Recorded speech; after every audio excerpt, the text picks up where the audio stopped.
नमस्कार। राधे राधे मित्रों। मनुष्य के जीवन में चिंता एक अदृश्य कैद खाने की तरह है।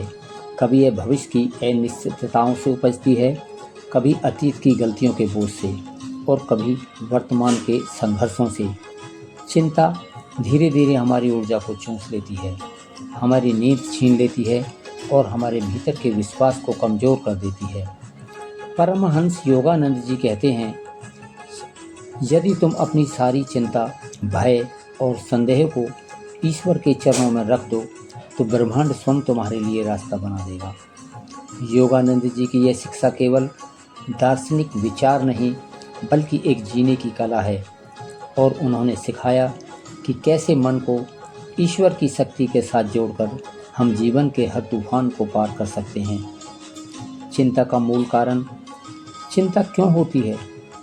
योगानंद जी कहते थे कि चिंता का सबसे बड़ा कारण अनिश्चितता का भय है।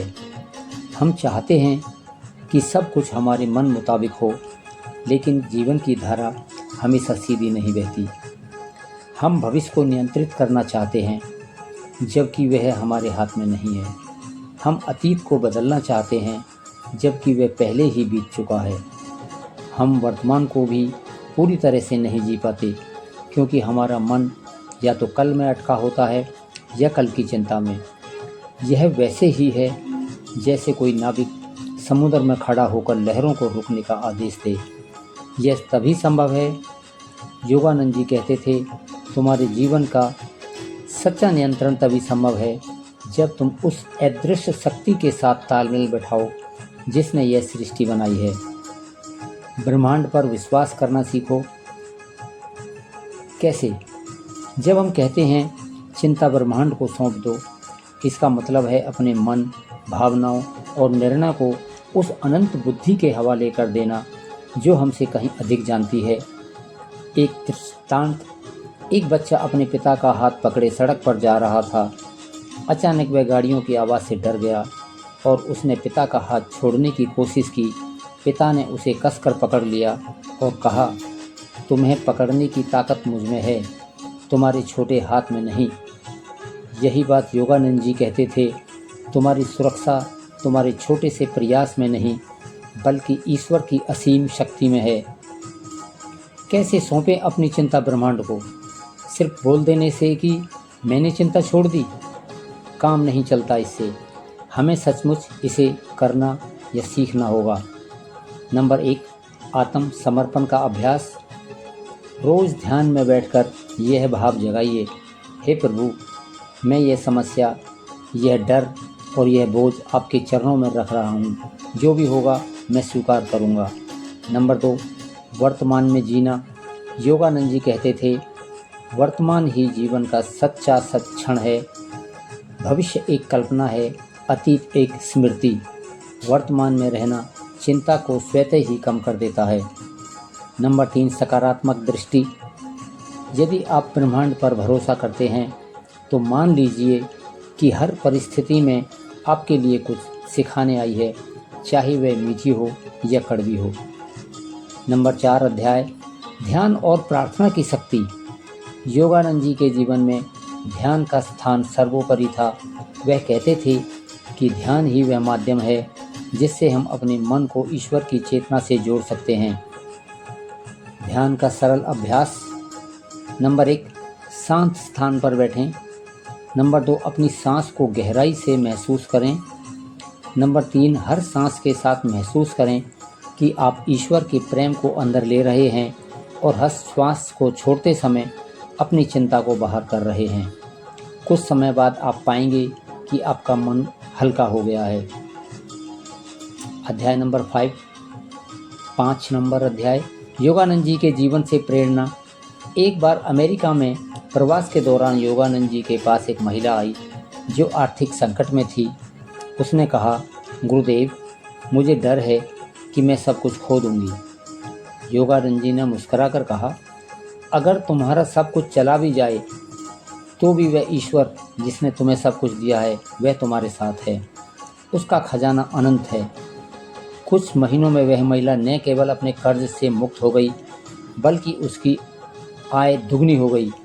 उसने कहा, जैसे ही मैंने चिंता छोड़कर भगवान पर भरोसा किया, मेरे जीवन में चमत्कार होने लगे। नंबर 6, ब्रह्मांड का नियम, आकर्षण और विश्वास। ब्रह्मांड में एक अदृश्य नियम है, आप जो सोचते हैं वही आकर्षित करते हैं। यदि आप डर और चिंता में जीते हैं तो आप और आपकी कठिनाइयों को आकर्षित करते हैं। यदि आप विश्वास और आभार में जीते हैं तो आप अवसरों और समाधान को आकर्षित करते हैं। योगानंद जी कहते थे, विश्वास वह चाबी है जो ईश्वर के खजाने को खोल देती है। मित्रों, व्यवहारिक मंत्र की अगर हम बात करें, यहाँ कुछ मंत्र और सकारात्मक वाक्य हैं जिन्हें योगानंद जी की प्रेरणा से रोज़ दोहराया जा सकता है। आप ज़रूर सुनिएगा। नंबर 1, आपको ये भी महसूस करना चाहिए, बोलना चाहिए, मैं ब्रह्मांड की गोद में सुरक्षित हूँ। मेरे जीवन में जो भी हो रहा है वह मेरे सर्वोच्च कल्याण के लिए है। नंबर 3, मैं चिंता छोड़ता हूँ और ईश्वर पर भरोसा करता हूँ। अध्याय नंबर 8, चिंता छोड़ने के लाभ क्या हैं, आप अगर जानेंगे तो बिल्कुल आप चिंता छोड़ देंगे। मित्रों, जब आप सचमुच चिंता छोड़ देते हैं, आपका मन बिल्कुल हल्का हो जाता है, स्वास्थ्य सुधरने लगता है, रिश्तों में मधुरता आती है, जीवन में अप्रत्याशित अवसर आने लगते हैं। एक व्यक्तिगत साधना की योजना क्या हो सकती है? नंबर 1, सुबह उठते ही आभार, 5 चीज़ों के लिए धन्यवाद दें। ध्यान और प्रार्थना कम से कम आपको 15 मिनट ज़रूर करना चाहिए। दिन भर सतर्कता, जैसे ही चिंता आए तुरंत मन में कहें, हे प्रभु, यह मैं आपको सौंपता हूँ।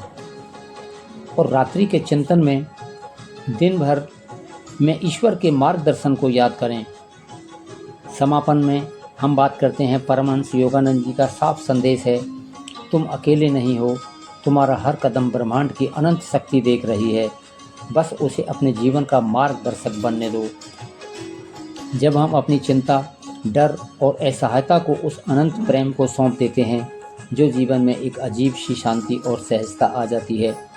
तो आज से ये संकल्प लीजिए, मैं अपनी सारी चिंताएं ब्रह्मांड को सौंप देता हूँ और विश्वास करता हूँ कि सब ठीक हो जाएगा। मित्रों, ऐसा होते हुए, देखते हुए और आप करते रहेंगे तो एक दिन सचमुच में आपकी सारी चिंताएं समाप्त हो जाएंगी और आप अपने जीवन की उच्च शिखर पर पहुंचने लगेंगे। मित्रों, ये थी आज एक छोटी सी जानकारी। ये जानकारी आपको कैसे लगी, कृपया हमें कमेंट्स करके ज़रूर बताइएगा। कमेंट्स में हर हर महादेव, जय श्री कृष्णा, राधे राधे ज़रूर लिखिएगा। और अभी तक आपने हमारा ये शिव अमृत स्टोरी चैनल सब्सक्राइब नहीं किया है तो प्लीज़ चैनल को अभी सब्सक्राइब करें, बेल आइकन की घंटी को ज़रूर दबा लें ताकि आने वाली वीडियो की नोटिफिकेशन आपको सबसे पहले पहुंचती रहे। और आपने अंत तक हमारा वीडियो देखा, इसके लिए बहुत बहुत धन्यवाद। फिर दूसरी वीडियो में मिलेंगे, तब तक के लिए हर हर महादेव, जय श्री कृष्णा, राधे राधे मित्रों।